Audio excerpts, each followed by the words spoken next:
Diarra, on en vient à vous et ce soir, vous allez nous parler de ces entreprises étrangères qui investissent en Afrique. Alors oui, Robert, selon la Banque africaine de développement, le montant des flux financiers externes à destination du continent s'est chiffré à 49 milliards de dollars en 2017. C'est ce que les économistes appellent les IDE, les investissements directs étrangers.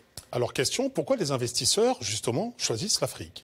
Alors, selon une récente étude sur la perception des économies africaines, l'optimisme des investisseurs repose sur plusieurs facteurs. D'abord, les dirigeants sondés citent l'émergence d'une importante classe moyenne devant l'amélioration du climat des affaires et le dynamisme démographique. Ensuite, la diversification économique croissante, l'amélioration des infrastructures, les efforts portés sur l'innovation et l'urbanisation galopante sont également cités comme des tendances incitant à l'investissement. Alors ce sont des bonnes nouvelles, Diarra, mais on remarque que les investisseurs ont quand même moins investi que l'année dernière. Alors en effet, en 2017, les IDE sont tombés à 41 milliards de dollars contre 52 milliards de dollars il y a 2 ans.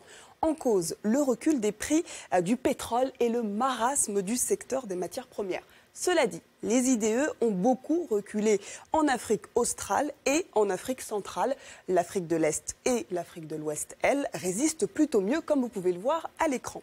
Et il faut savoir que les pays qui séduisent les capitaux étrangers sont ceux qui produisent des articles manufacturés ou qui misent sur les nouvelles technologies. L'Éthiopie, par exemple, a attiré près de 4 milliards de dollars grâce à des zones économiques spéciales où les grands du vêtement et de la chaussure fabriquent des produits moins chers qu'en Chine ou au Bangladesh. Malgré tout, Diarra, certains pays résistent à la chute des IDE.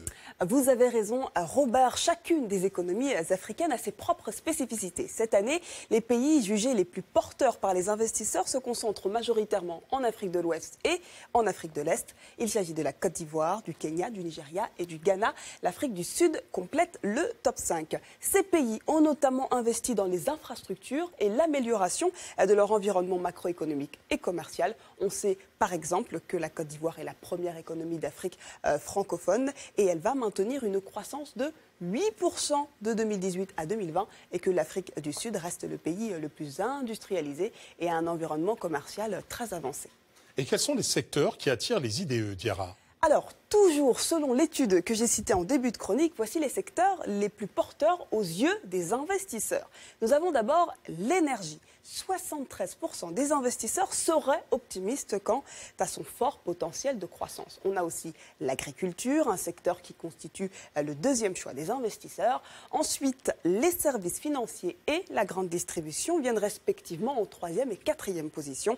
Ces deux secteurs seront portés par la croissance d'une classe moyenne disposée à consommer davantage. Et dans l'avenir, quels seront les secteurs qui seront les plus porteurs ? Eh bien, l'innovation et les nouvelles technologies ont un intérêt croissant. C'est le cas du mobile banking qui a permis à des centaines de millions d'Africains de zapper la case agence bancaire. Le Kenya est le champion incontesté de cette innovation en Afrique.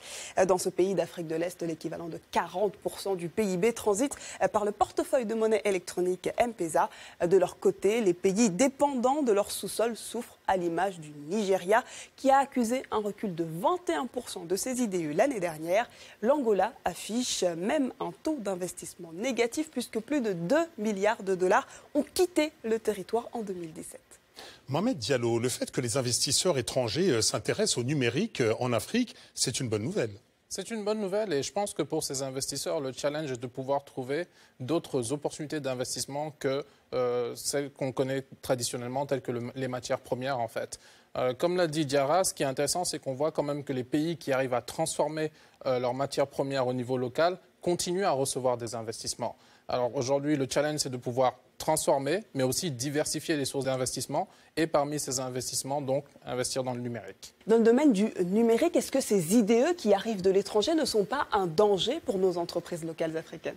Pas forcément, parce que je pense que nos entreprises ont l'avantage de connaître en fait le terrain et l'environnement et qu'il faudrait d'ailleurs encourager plus d'investissements dans le secteur du numérique en fait, pour qu'on puisse à partir de l'Afrique construire des champions qui seront des champions mondiaux, en fait. Et selon vous, pourquoi il n'y a pas encore de champion africain du numérique comme il en existe en Europe, en Asie ou aux États-Unis? Parce que je pense que c'est un processus. C'est un processus qui est en place. Vous savez, avant de pouvoir courir, il faut pouvoir marcher.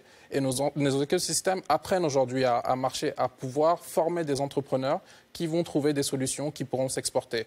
Nous avons des cas intéressants tels que le cas Wari, le cas InTouch, qui aujourd'hui sont des marques et des services plutôt qui sont partis du Sénégal pour s'exporter au niveau international. Et nous avons besoin de plus de champions. C'est pour cette raison qu'il faut pouvoir structurer en fait l'écosystème. Merci à vous, Diarra, pour toutes ces informations et on se retrouve bien entendu le mois prochain.